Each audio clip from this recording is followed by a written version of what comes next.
my name's Ellen Parkey, and I was diagnosed with breast cancer and received treatment here at Flagler Hospital.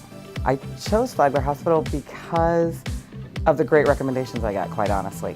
I went straight to my friends who had breast cancer and said, okay, what doctors, where do I go? Do I need to go to Jacksonville? Do I need to go? And they said, absolutely not. You're so lucky, you live right here. We have the best doctors, we have the best treatment. You don't have to go 5 feet away from St. Augustine to get the care you need. My life before my diagnosis was just incredibly busy.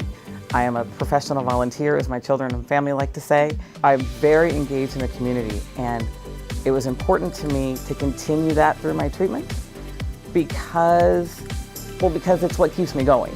Let's start with that. Because it keeps me going. I have an OBGYN who's fantastic, Dr. Searle. He's fantastic, so I knew he would be doing that piece of it. But I didn't know about the other, so I asked around, and Dr. Routhier was hands down the only choice. You have to have Dr. Routhier. So I met her, and she was wonderful. She was very caring and compassionate, but also I'm sort of a matter-of-fact gal. So she just laid the facts out for me. Here's what's going to happen. Here's what you're going to look like. Here's what happens at the end. And she was able to work with Dr. Searle to get the surgeries at the same time. So I only had to do anesthesia once, and I only had to come to the hospital once, and I only had to have surgery once, and that made a huge difference. I wasn't even ready for radiation yet. It wasn't even time, and I shared that with my doctor, how scared I was, my oncologist. And he said, well, that's just silly. Let's just call Dr. Hamser and you can talk to her. So he did right there. She made an appointment, and my husband and I got to go in and talk to her. And she spent so much time with us. I shared with her how scared my son was, and she said, well, bring him in.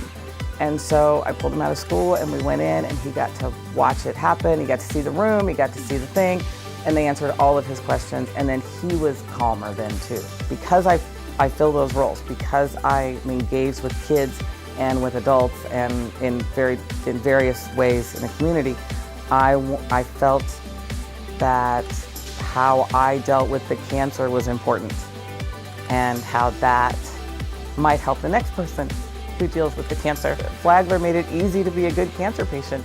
It made it easy to continue my role in the community while also walking around bald-headed and chemoed up. You know, it was easy to do that and show people who might be privately going through this and terrified that they're not alone and they can do this too.